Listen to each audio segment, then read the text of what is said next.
بسم اللہ الرحمن الرحیم۔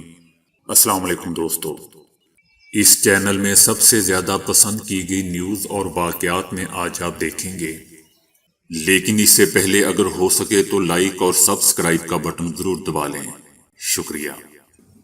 مسجد اقصی میں جمعۃ الوداع کے موقع پر نمازیوں کو مسجد میں داخل ہونے سے روکنے کے لیے اسرائیلی آرمی نے طاقت کا استعمال کیا، جس کے نتیجے میں 200 سے زائد نمازی زخمی ہو گئے۔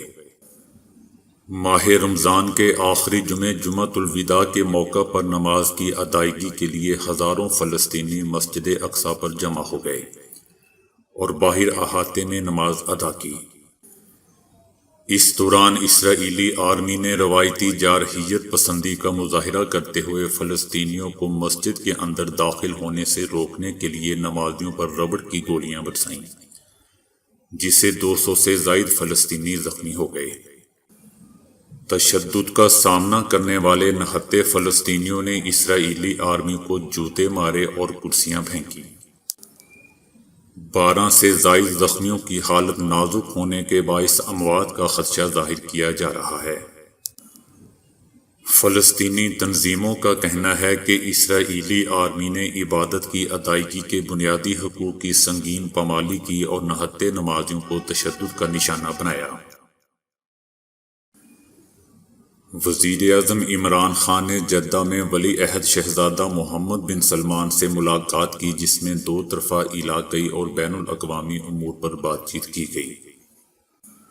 وزیر اعظم عمران خان نے رمضان المبارک کے خصوصی ایام میں مقامات مقدسہ کی زیارت کا موقع فراہم کرنے پر اظہار تشکر بھی کیا۔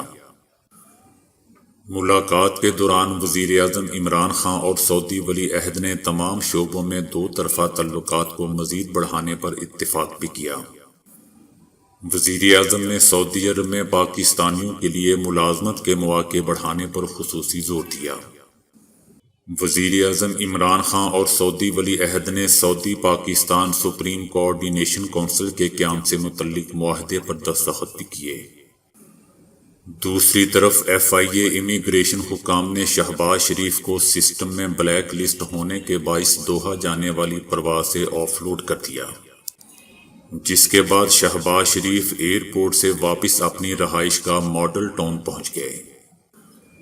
شہباز شریف نے ایئرپورٹ پر امیگریشن اہلکار سے گفتگو کرتے ہوئے کہا کہ لاہور ہائی کورٹ کا آرڈر ہے اور ون ٹائم ٹریول کی اجازت دی گئی ہے، جس پر انہیں بتایا گیا کہ امیگریشن اپ ڈیٹ ہونے تک آپ ملک سے باہر نہیں جا سکتے۔ FIA امیگریشن حکام کے مطابق وزارت داخلہ کی جانب سے شہباز شریف کا نام تاحال بلیک لسٹ سے نہیں نکالا گیا۔ امیگریشن سسٹم میں اپ ڈیٹ نہ ہونے سے انہیں آف لوڈ کر دیا گیا، لہذا نام کلیئر ہونے پر جہاز میں سوار ہونے کی اجازت دی جائے گی۔ دوستو، یاد رہے کہ شہباز شریف کو آج صبح 4:50 پر غیر ملکی ایئر لائن کی پرواز QR 621 کے ذریعے لاہور سے دوحہ روانہ ہونا تھا، جہاں قطر میں 10 دن قرنطینہ کے بعد ان کی لندن روانگی تھی۔ سائنسی طور پر ثابت ہو چکا ہے کہ اگر 66 روز تک کسی بری عادت کو ترک کیا جائے یا اچھی عادت کو اپنانے کی کوشش کی جائے تو اس سے مستقل مزاجی میں بہت مدد ملتی ہے۔ ہماری کچھ اچھی عادتیں لاشعوری طور پر ہماری زندگی میں شامل ہوتی ہیں، مثلا صبح اٹھ کر دانت صاف کرنا، غسل کرنا، نماز پڑھنا یا پھر شام کے چائے پینا یا چہل قدمی کرنا۔ اسی طرح کچھ بری عادتیں بھی لاشعوری طور پر زندگی میں شامل ہوتی ہیں اور مشکل سے ہی جان چھوڑتی ہیں۔ بعض ماہرین کا خیال ہے کہ اچھی عادت کو زندگی کا حصہ بنانے میں 21 سے 40 دن کا اس پر عمل کرنا ضروری ہوتا ہے، لیکن اب اس پر مزید روشنی ڈالی گئی ہے۔ 21 دن کا معاملہ 1960 میں پلاسٹک سرجن میکسویل مالز کی ایک کتاب سے پاپولر ہوا تھا۔ انہوں نے کہا تھا کہ پلاسٹک سرجری کے 21 روز بعد مریض اپنے بدلے ہوئے چہرے سے مطمئن ہو جاتا ہے۔ پھر 2009 میں ایک تحقیق نے اس تصور کو رد کر دیا کہ نئی اچھی عادت اختیار کرنے اور بری لت چھوڑنے کے لیے 21 دن کافی نہیں ہوتے۔ ابھی یونیورسٹی کالج لندن میں 96 افراد پر 12 ہفتوں تک تحقیق کی گئی ہے۔ اس مطالعے سے معلوم ہوا ہے کہ کوئی نئی عادت اپنانے میں اوسطاً 66 دن لگ سکتے ہیں، لیکن ہر فرد میں یہ صلاحیت مختلف ہو سکتی ہے۔ تحقیق سے معلوم ہوا ہے کہ 2 یا 3 ہفتوں میں ہم کسی عادت کو اپنے رویے میں شامل نہیں کر سکتے، بلکہ اس کے لیے کم سے کم 2 ماہ کا عرصہ درکار ہوتا ہے۔ اسی لیے 21 روز کا مفروضہ اکثریت پر کام نہیں کرتا، اور ضروری ہے کہ کسی بری عادت کو چھوڑنے کی روش 66 روز تک برقرار رکھی جائے تو اس کی ضرورت دماغ سے ختم ہو جاتی ہے۔ اس پر تحقیق کرنے والے ماہرین ٹموتھی پائیکل اور ایلیسن کا خیال ہے کہ پرانی عادتوں کو دماغ پر نقوش گہرے ہوتے ہیں، اور اسی لیے کسی نئی اچھی عادت کو اپنانا پرانی عادت کو ترک کرنے کے مقابلے میں قدرے آسان ہوتا ہے۔ یعنی بری عادت چھوڑنے میں آپ کو بطور خاص اپنا عزم بھی استعمال کرنا ہوتا ہے۔ آپ جانتے ہیں کہ زندگی میں چند سادہ اصولوں پر سختی سے عمل پیرا ہو کر آپ دماغی کمزوری سے بچ سکتے ہیں اور بڑھاپے میں بھی اپنی یادداشت کو بحال رکھ سکتے ہیں۔ برطانیہ میں ہونے والی ایک نئی تحقیق کے مطابق اگر ورزش کو زندگی کا حصہ بنایا جائے، سبزیوں اور پھلوں کو خوراک میں شامل کیا جائے، موٹاپے پر کنٹرول اور شوگر اور ہائی بلڈ پریشر کو قابو میں رکھا جائے تو دماغی کمزوری کے مرض ڈیمنشیا سے محفوظ رہا جا سکتا ہے۔ HU کے نام سے مشہور فلاحی تنظیم کی جانب سے کی جانے والی اس تحقیق میں انکشاف کیا گیا ہے کہ دماغ کا سب سے بڑا سبب ہمارا غیر صحت مند طرز زندگی ہوتا ہے۔ جوں ہماری عمر بڑھتی جاتی ہے، دماغ میں تیزی سے تبدیلیاں واقع ہونا شروع ہو جاتی ہیں، جس کی وجہ سے یادداشت کی کمزوری اور سوچنے کی صلاحیت میں کمی کا سامنا کرنا پڑتا ہے۔ لیکن ماہرین کے مطابق اگر ہم ورزش کو زندگی کا حصہ بنا لیں، سبزیوں اور پھلوں کو خوراک میں شامل کر لیں، موٹاپے پر کنٹرول کر لیں اور شوگر اور ہائی بلڈ پریشر کو قابو میں رکھیں تو ایک صحت مند زندگی گزار سکتے ہیں اور دماغی کمزوری سے بھی بڑی حد تک بچ سکتے ہیں۔ اقوام متحدہ نے ایک رپورٹ جاری کی ہے جس میں خبردار کیا گیا ہے کہ وبا کی وجہ سے ایشیا پیسیفک خطے میں 350 ملین افراد کو خوراک کی کمی کا سامنا کرنا پڑ سکتا ہے۔ کورونا کی وبا کی وجہ سے 1.9 بلین افراد تندرست غذا کا بندوبست نہیں کر پا رہے۔ کورونا کی وجہ سے 140 ملین افراد غربت کی لکیر سے نیچے چلے گئے ہیں۔ متاثرین میں سے سب سے زیادہ تناسب جنوبی ایشیائی ممالک کے شہروں کا ہے۔ تھائی لینڈ کی سابق سرکاری آفیسر کو تھائی بادشاہت کی توہین کرنے کے الزام میں 44 سال قید کی سزا سنا دی گئی ہے۔ انچان نامی ایک سابق سرکاری آفیسر کو تھائی بادشاہت کے بارے میں سوشل میڈیا پلیٹ فارم پر توہین آمیز گفتگو کرنے کے الزام میں 44 سال قید کی سزا سنا دی گئی۔ سوشل میڈیا تبصروں اور آڈیو کلپس کے ذریعے تھائی بادشاہت کی 29 بار توہین کرنے کے نتیجے میں ملکی قانون کے آرٹیکل 112 کے تحت سزا سنائی گئی۔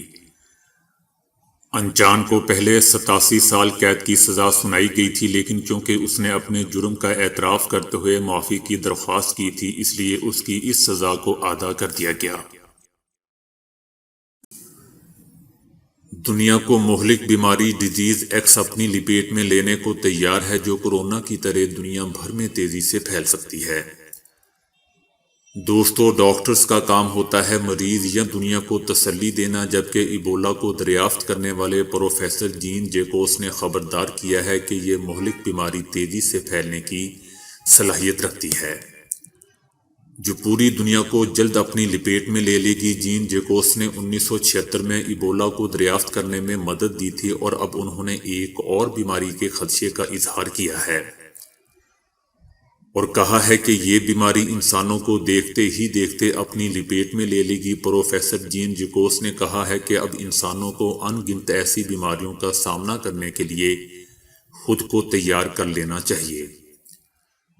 انہوں نے کہا کہ اب ہم ایک ایسی دنیا میں آ چکے ہیں جہاں اب آئے روز نئی بیماریاں جنم لیں گی جو انسانوں کے لیے انتہائی خطرناک ثابت ہوں گی۔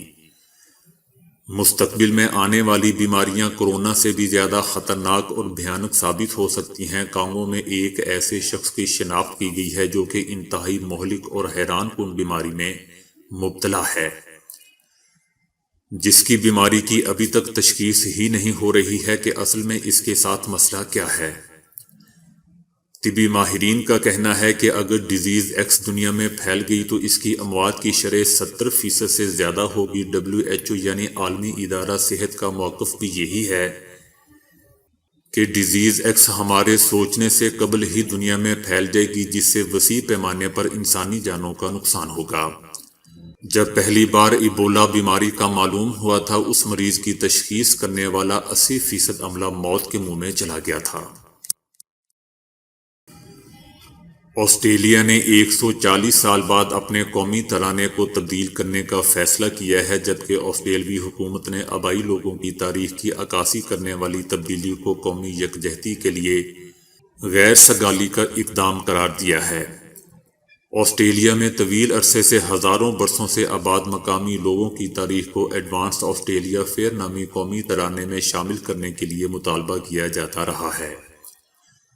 1878 میں تحریر کیے گئے اس ترانے کے بول جدید آسٹریلیا کی عکاسی کرتے تھے، جس میں آسٹریلیا کی قدیم آبادی سال ہاں سال سے اعتراض اٹھاتے ہوئے اسے تبدیل کرنے پر زور دے رہی تھی۔